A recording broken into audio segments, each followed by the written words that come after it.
जय श्री कृष्णा। कैसे हैं आप लोग? फ्रेंड्स, आज की चर्चा जो होने जा रही है वो अतुल बलशाली मंगल देव की होने जा रही है। क्योंकि अतुलित बलधामा मंगल देव महाराज बहुत ही ज़्यादा विशेष होने जा रहे हैं। विशेष होने के पीछे इनके कई सारे तथ्य हैं और कई सारे कारण हैं। इन कारणों की हम इस वीडियो में पूर्ण रूप से चर्चा करते हैं। ये मंगल देव क्योंकि देखिए परम पराक्रमी हैं और इन्होंने काफ़ी लंबे समय से संघर्षों को जन्म दिया हुआ था। अब यहाँ पर ये इस समय वक्र बुध के साथ बैठे हुए हैं। वक्र बुध के साथ बैठे हुए और इस समय युवावस्था से गोचर कर रहे अपना इस समय पर नक्षत्र परिवर्तन करने जा रहे हैं। प्रत्येक ग्रह के लिए नक्षत्र परिवर्तन हो या राशि परिवर्तन बहुत महत्वपूर्ण एक संरचना होती है जिसको कि वो करके अपनी अवस्था को परिवर्तित करता है और उसके आधार पर हमारे लिए प्रभावों को उत्पन्न करता है।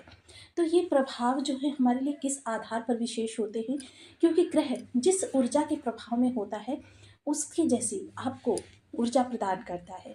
ऊर्जा के प्रारूप सभी के लिए अलग अलग हो सकते हैं, लेकिन ये 9 ऊर्जाएं ऐसी होती हैं जो ब्रह्मांड से आते हुए हमारे लिए एक विशेष तथ्य को उत्पन्न करती हैं। वो तथ्य क्या होता है, इसी के आधार पर हमारे जीवन में आगे संरचनाएं निर्मित होती हैं। इन संरचनाओं को हमारे जीवन में एक नया आयाम मिलता है और यह है क्योंकि त्रिष्ठाय भाव में है बल पराक्रम साहस ऊर्जा क्रोध गुस्सा अहंकार युद्ध व्यापन धीर वीर गंभीर और साथ ही साथ भूमि भवन वाहन के कारक मंगलदेव महाराज इस समय त्रिष्ठाय भाव से गोचर कर रहे हैं। त्रिष्ठाय भाव में इनके प्रभाव जो है काफ़ी ज़्यादा सकारात्मक हो चुके हैं, क्योंकि इन पर गुरु की नवम क्षमा करें पंचम दृष्टि भी जा रही है, जिसकी वजह से क्या है इनकी सकारात्मकता की विशेष वृद्धि हो रही है। गुरु की पंचम दृष्टि ज्ञान को प्रदर्शित करती है और वहीं अब इनका जो नक्षत्र परिवर्तन होने जा रहा है वो फाइनेंस के कारक ग्रह यानी कि बुध देव के नक्षत्र में होने जा रहा है, क्योंकि मंगल देव अब ज्येष्ठा नक्षत्र से गोचर करते हुए देखे जाएंगे। अभी तक ये शनि के नक्षत्र अनुराधा नक्षत्र से गोचर कर रहे थे और अब यह अनुराधा को छोड़कर ज्येष्ठा नक्षत्र से गोचर करेंगे। ज्येष्ठा नक्षत्र अपने आप में बहुत ही ज़्यादा विशेषता वाला ग्रह माना जाता है। ज्येष्ठा नाम से ही विदित होता है कि यह ज्येष्ठ यानी सबसे ऊपर ले जाने वाला कार्य करता है, उस चीज़ को उत्पन्न करता है जिस चीज़ की अभिलाषा होती है। महत्वाकांक्षा दृढ़ नेतृत्व शक्ति और साथ ही साथ विलक्षणता से प्रभाव से युक्त इस समय फाइनेंस कारक ग्रह के नक्षत्र में मंगल देव का आना। ज्ञान तो बहुत ज़्यादा है, क्योंकि ज्ञान के बिना बल को दिशा प्राप्त हो ही नहीं सकती। यह एक शाश्वत सत्य है और इसी सत्य पर पूरा हमारा सारा जीवन निर्भर होता है। तो क्योंकि देखिए इस समय पर जो ये इनकी अवस्था है बहुत ही विशेष है और देखिए इस समय मंगल देव का जो विशेष विलक्षण अद्भुत प्रभाव हमको प्राप्त होने जा रहा है, यह किस तरीके से परिवर्तन की श्रेणी में आगे जाने वाला है इस पर चर्चा करेंगे। परिवर्तन किस दिशा में होने हैं और कहाँ पर विराम उत्पन्न होना है ये भी जानना बहुत जरूरी होता है, क्योंकि जरूरी नहीं है कि हर दिशा में प्रयास हमारे सकारात्मक ही हों। यह इस सृष्टि का विधान है कि ग्रह की ऊर्जा अगर आपको 4 जगहों से अच्छा प्रभाव दे रही है तो कहीं ना कहीं एक स्थान पर आपके लिए थोड़ी सी निगेटिविटी भी बनी हुई है। और उसी निगेटिविटी को जानकर, क्योंकि पता चला जिन 4 जगहों पर हम अच्छा प्राप्त कर रहे हैं और एक जगह पर जहाँ से हमें निगेटिव प्राप्त करना है उसी जगह से 4 गुना अगर हमें निगेटिव प्रभाव प्राप्त हो जाए तो फिर हमारी स्थिति क्या होगी, हम बैक फुट पे आ जाएंगे। इन चीज़ों को जानकर ही हमें आगे बढ़ना चाहिए। तो आइए चर्चा को आगे बढ़ाते हैं और जान लेते हैं मंगल का जो ये नक्षत्र परिवर्तन होने जा रहा है ये किस तरीके से विशेष होने वाला है, कहाँ पर हमें विराम की आवश्यकता है और कहाँ पर हमें थोड़ा सा कार्यों को आगे बढ़ाना चाहिए। तो बने रहिए हमारे साथ इस वीडियो में एंड तक। वीडियो बहुत ज्ञानवर्धक होने वाला है, तो बहुत कुछ जानने के लिए मिलेगा। यदि आपके लग्न में 10 नंबर बना हुआ है तो ये राशिफल आपके लिए है। यदि कुंडली में कहीं भी चंद्रमा के साथ 10 नंबर बना हुआ है तो ये राशिफल आपके लिए। कुंडली ना होने की स्थिति में आप इसे नाम राशि से भी देख सकते हैं।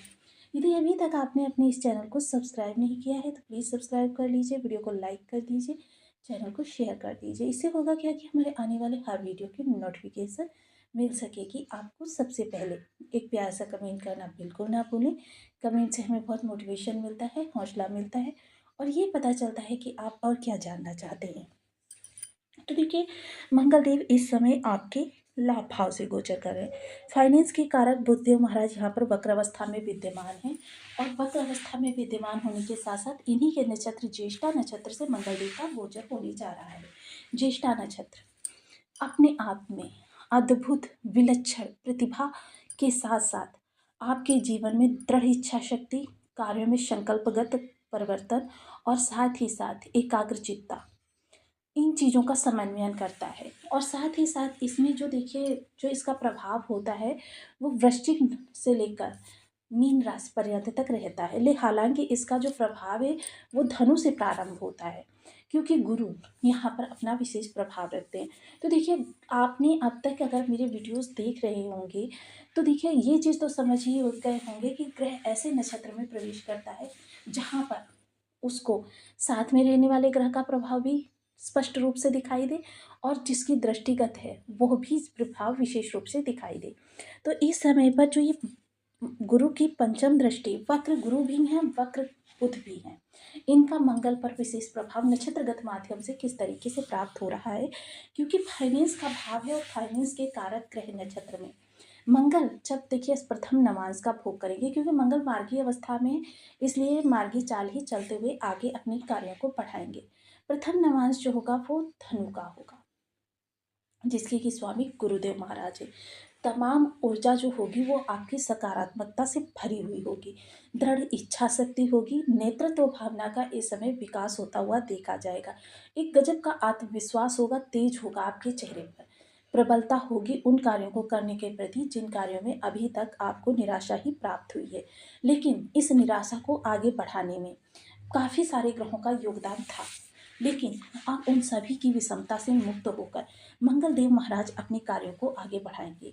अब इस समय आपकी जो नेतृत्व क्षमता है और दोगुना आत्मविश्वास है, उस दोगुने आत्मविश्वास की प्रबलता के आधार पर आपके लिए चीज़ें प्रबल रूप से सामने आने जा रही हैं और यह प्रबलता आपके लिए काफ़ी सारे स्थानों से निकल कर आने जा रही है। हालांकि आपका कार्य क्षेत्र कोई भी हो सकता है, चाहे आप स्टूडेंट हैं या किसी भी कार्य से जुड़े हुए हैं, वहाँ पर आपके दोगुने बल की और आत्मविश्वास की झलक स्पष्ट रूप से दिखाई देने वाली है। आपकी जो ये नेतृत्व क्षमता और दृढ़ इच्छा शक्ति है, ये बहुत बड़ा रोल इस समय पर निभाती हुई देखी जाएगी।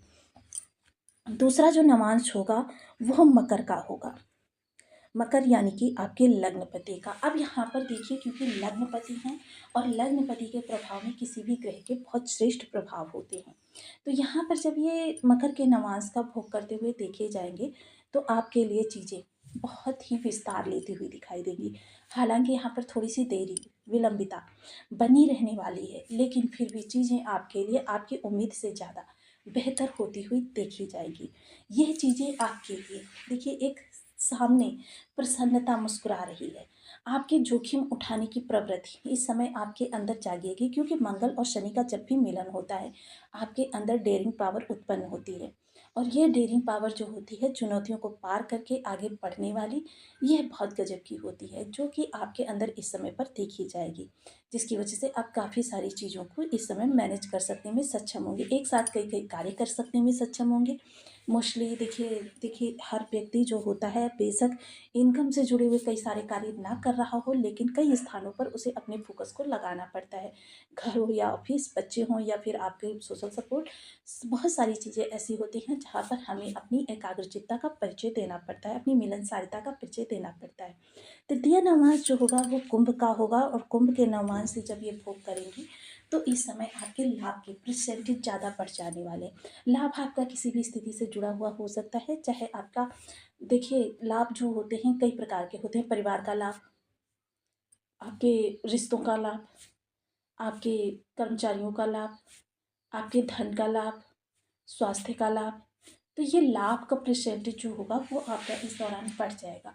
थोड़ा सा इस समय आप अपनी वाणी को लेकर काफ़ी ज़्यादा सजग रहने वाले हैं और वाणी के द्वारा इस समय आपकी जो कार्य क्षमता है उसकी विशेषता उल्लेखित होने जा रही है, जिसकी वजह से आपके पास इस समय कई सारी डील्स भी आ सकती हैं, कई अपॉर्चुनिटीज़ भी आ सकती हैं। तो मतलब ये समय काल आपकी काफ़ी प्रसन्नचित्त रहने वाला है। आपके जो पिछले समय में संघर्ष की स्थिति उत्पन्न हुई थी, उस संघर्ष की स्थिति से निकलकर इस समय एक संतुष्टिदायक फल प्रदान होने के पूरे चांसेस बन रहे हैं। चतुर्थ नवमांश जो होगा वह मीन का होगा। मीन के नवमांश से जब ये भोग करेंगे तो इस समय देखिए गुरु की सकारात्मकता में एक बार फिर से प्रवेश करने जा रहे हैं। और मीन राशि जो है वह एक समापन की राशि है। और ये समापन यानी कि चक्र जो विदाई का चक्र होगा, ये विदाई के चक्र में इस समय पर काफ़ी ज़्यादा आपके लिए विशेष प्रभाव लेकर आते हुए दिखाई देंगे। इस समय पर कह सकते हैं ये नवमांश चक्र में से विदाई का समय काल है। और देखिए जो अंतिम पड़ाव होता है अगर वो आपका प्रसन्न चित्ता से भरा हुआ होता है तो पिछले के सभी कष्ट जो होते हैं वो व्यक्ति भूल जाता है, क्योंकि उसकी प्रसन्नता ही इतनी बड़ी होती है। अंत भला तो सब भला। इस समय पर आपके लिए वह स्थिति उत्पन्न होने जा रही है। आपके जीवन में इस समय नए अवसरों की संतुष्टि प्राप्त होने जा रही है। और साथ ही साथ इस समय तक आप काफ़ी सारी उन चीज़ों को मैनेज कर चुके होंगे जो चीज़ें अभी तक आपको अस्त व्यस्त दिखाई दे रही थी। अस्त व्यस्त जीवन से निकलकर एक स्थायित्व की ज़िंदगी जीना आपके लिए काफ़ी ज़्यादा संतुष्टि भरा समय का निर्माण करने जा रहा है। तो ये समय काल आपके लिए काफ़ी ज़्यादा विशेष रहने वाला है। अब यहाँ पर अगर हम उपायों की चर्चा करें तो इस समय क्योंकि नवमांशगत नक्षत्रगत ग्रह प्रभाव प्रदान करता है तो बुध के उपाय करना इस समय बुध को भी आपके लाभ प्रदान करेगा और आपके मंगल को भी लाभ प्रदान करेगा, जिसकी वजह से इस समय बुध के उपाय आपको करने चाहिए। बुध के उपायों में सर्वप्रथम ओम रूम बुद्धाय नमः इस बीज मंत्र का 1 माला 2 माला 5 माला 7 माला 11 माला का जप नियमित अपनी सुविधानुसार करना। इसके अतिरिक्त बहन बुआ बेटी को समय समय पर कुछ गिफ्ट उपहार बुधवार के दिन देना। अगर उपहार हरे रंग का हो तो बहुत अच्छी बात। माता दुर्गा का पूजन करना, गणेश भगवान का पूजन करना और साथ ही साथ तुलसी की पूजा करना, ये सभी कार्य जो है बुध के उपाय के अंतर्गत ही आते हैं। बुध जब भी आपके ज़्यादा खराब हों उस समय बुध से संबंधित चीज़ों का दान करना, हरी मूंग की दाल, हरा कपड़ा, छोटी कन्याओं को भेंट करना, ये सारी चीज़ें आपके बुध को अच्छा करेंगी। कबूतरों को हरी मूंग खिलाना ये आपके बुध का सबसे उत्तम उपाय होता है। फिटकरी को आप अब सोते समय अपनी